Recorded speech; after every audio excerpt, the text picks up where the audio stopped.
penderitaan itu sebagai buahnya perbuatan kita sendiri.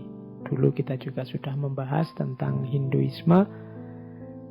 Tentang ini bisa dilihat di bagian tentang karma. Jadi Hinduisme punya konsep karma pala. Karma pala itu karma berarti perbuatan, pala berarti buah. Perbuatan apapun akan ada buahnya. Kalau baik, buahnya pasti baik. Kalau buruk, buahnya pasti buruk. Faman ya'mal mithqala dzarratin khairan yarah wa may ya'mal mithqala dzarratin syarran yarah. Ada kausalitas, ada sebab akibat dari perbuatan kita. Maka ayo hati-hati benar, sekecil apapun kesalahan, sekecil apapun kekeliruan, kita akan memanen hasilnya. Demikian juga sekecil apapun kebaikan, kita juga akan mendapatkan balasannya.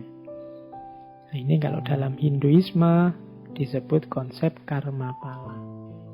Karma pala itu konsep bahwa setiap perbuatan akan membuahkan hasil, yang itu nanti di sana terbagi 3. Ada namanya sancita karma pala, ada namanya prarabdha karma pala, ada namanya kriyamana karma pala.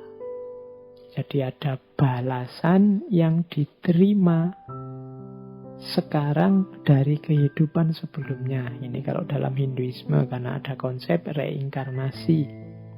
Ada juga prarabdha karma pala, yang ini balasan yang diterima saat ini dari kehidupan saat ini.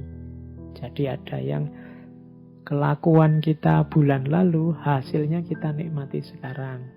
Ini jenis kedua ini. Males-malesan kita awal semester kemarin, hasilnya akhir semester kita nilainya jatuh. Itu kelakuan kita hari ini, kita nikmati saat ini juga.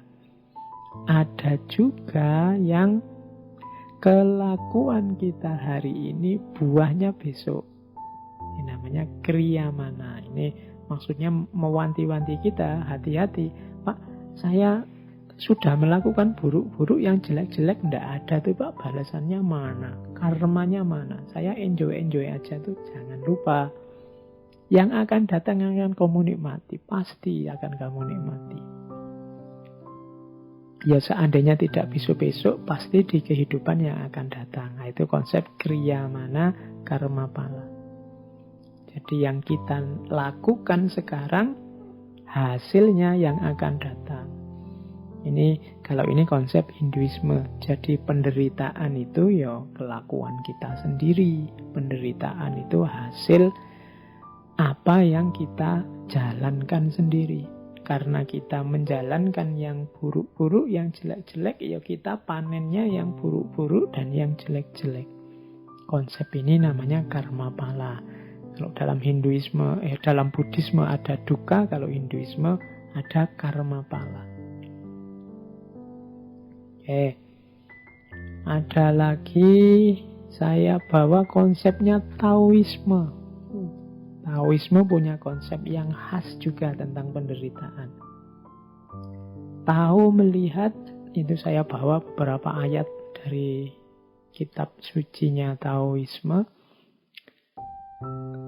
Jadi Lao Tzu menyatakan, yang pertama, kekayaan dan kemuliaan apabila dijadikan kebanggaan akan mendatangkan penderitaan.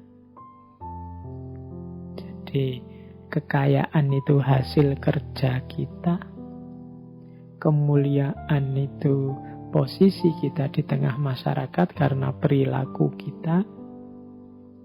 Kekayaan sifatnya materi, kemuliaan sifatnya non-materi.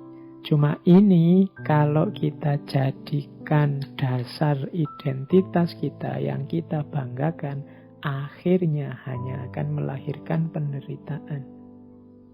Kita akan susah karena itu. Jadi jangan terikat, jangan melekat dengan kekayaan dan kemuliaan. Kita akan kecewa. Kekayaan apalagi lebih mudah habis, lama-lama dia habis. Kalau kebanggaan kita dasarnya kekayaan, pada saatnya kita akan sangat kecewa ketika kekayaan itu habis atau kekayaan itu mendorong kita ke dalam hal-hal yang tidak kita inginkan. Kemuliaan juga begitu. Kemuliaan itu sangat tipis, bahkan kemuliaan itu kan posisi kita di tengah masyarakat. Dan masyarakat itu bisa mudah sekali mencabut kemuliaan yang kita sandang dalam persepsi mereka. Ada orang yang begitu alimnya puluhan tahun tapi melakukan sedikit kesalahan, satu saja kesalahan, kemudian hancurlah kemuliaan, hancurnya nama baik itu. Kalau dia hanya menggantungkan pada kekayaan dan kemuliaan, maka penderitaan yang dia rasakan akan luar biasa. Itu maksudnya tahu. Maka katanya tahu, seorang bijaksana setelah melakukan pahala bagi dunia lalu mengundurkan diri. Inilah justru yang sesuai dengan jalan tahu. Jadi menurut Taoisme, sudahlah, ayo lakukan kebaikan. Ayo melakukan hal-hal yang bermanfaat di dunia ini. Setelah itu tidak usah menuntut apa-apa, tidak usah membanggakan apa-apa. Inilah jalan tahu dan inilah yang aman.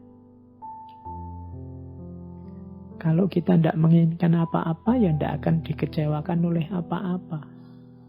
Bagaikan alam yang menciptakan segala benda dan isinya, tetapi tidak menganggap sebagai miliknya.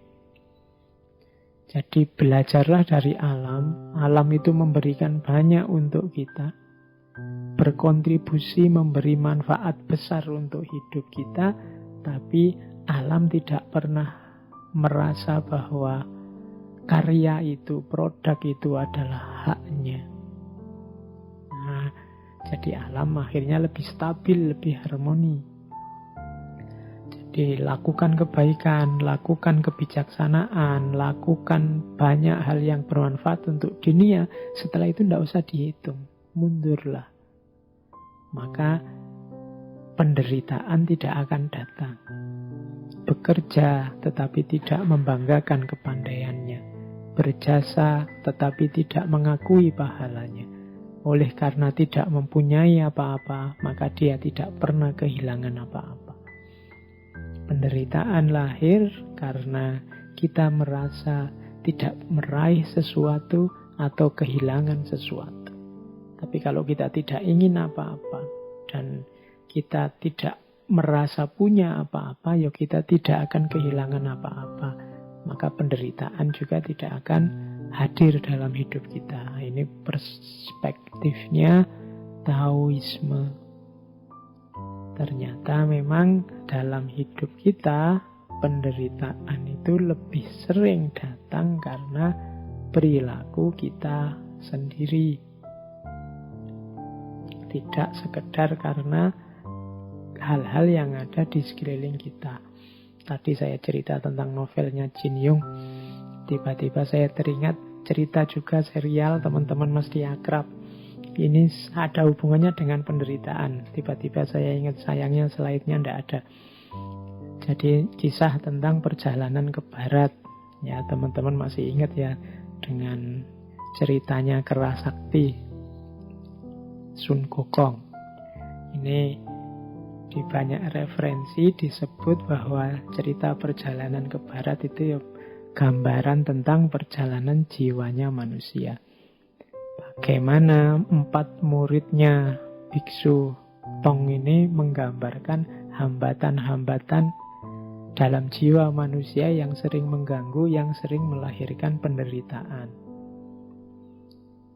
4 ini kan, yang pertama Sun Gokong, yang kedua Patkai, Ju Patkai, yang ketiga Wu Jing yang asalnya siluman ikan, dan yang keempat kuda putihnya. Ini kan empat muridnya sebenarnya menggambarkan komposisi jiwa dan juga karakter yang sering melahirkan penderitaan kalau tidak dikelola dengan baik. Sun Gokong ini menggambarkan pribadi yang cerdas, terampil, cerdik, tapi sering kebablasan, sering membesarkan dirinya, mengalami superiority complex, merasa bisa mengatasi segalanya. Kadang-kadang tidak panjang pertimbangannya karena dia merasa sudah pintar, sudah cerdik, sudah cerdas. Ini cirinya Sun Gokong, sehingga dia sering kesulitan di sini membanggakan keterampilan dan kecerdikan serta kecerdasannya.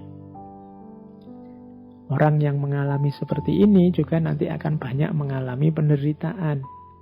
Ya nanti Sun Gokong kan juga mengalami banyak penderitaan gara-gara ini. Yang kedua Chu Pat Kai. Kalau Pat Kai ini simbol pribadi yang fokus pada rasa, perasaan. Sehingga dia nyari enaknya sendiri, ingin nyaman, memanjakan hasrat. Akhirnya apa? Dia mendapat banyak penderitaan dari bapernya dia, dari kemalasannya dia, dari rasa ingin enaknya sendiri. Jadi teman-teman, mungkin ada yang tipe seperti Pat Kai ini, fokusnya pada perasaan, ingin enak, ingin nyaman.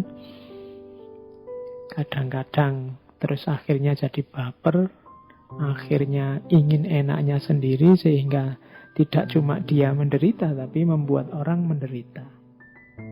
Oke, quote yang paling terkenal dari Pat Kai kan ya, teman-teman hafal ya. Begitulah cinta, deritanya tiada akhir. Dia banyak menderita karena perasaannya sendiri. Nah, itu ciri orang tipe ini. Ada tipe ketiga, Wuching. Wuching ini tipe pribadi yang patuh, kemudian sungguh-sungguh ingin menerjemahkan ideal-ideal, norma-norma, ajaran-ajaran dalam tindakan. Hanya saja tipe ini kalau tidak dikontrol juga sering melahirkan penderitaan. Misalnya jadi tidak mandiri, ada ketergantungan pada otoritas. Jadi kalau yang lain bilang ke utara yang benar, dia ke utara. Yang lain lagi bilang ke selatan yang benar, dia akan ke selatan. Ada lagi kuda putih. Kuda putih ini simbolnya semangat, simbolnya kesetiaan, kekuatan. Tapi biasanya kualitas ini kalau tidak dikontrol dengan baik melahirkan penderitaan, terburu-buru, tidak peka, mudah terprovokasi, dan lain sebagainya. Jadi ini tiba-tiba saya ingat cerita ini, bahwa dari cerita ini juga yang pasti dari tradisi pemikiran timur kelihatan bahwa ternyata penderitaan itu lahir dari karakter manusianya, bukan dari peristiwa atau lingkungan sekelilingnya.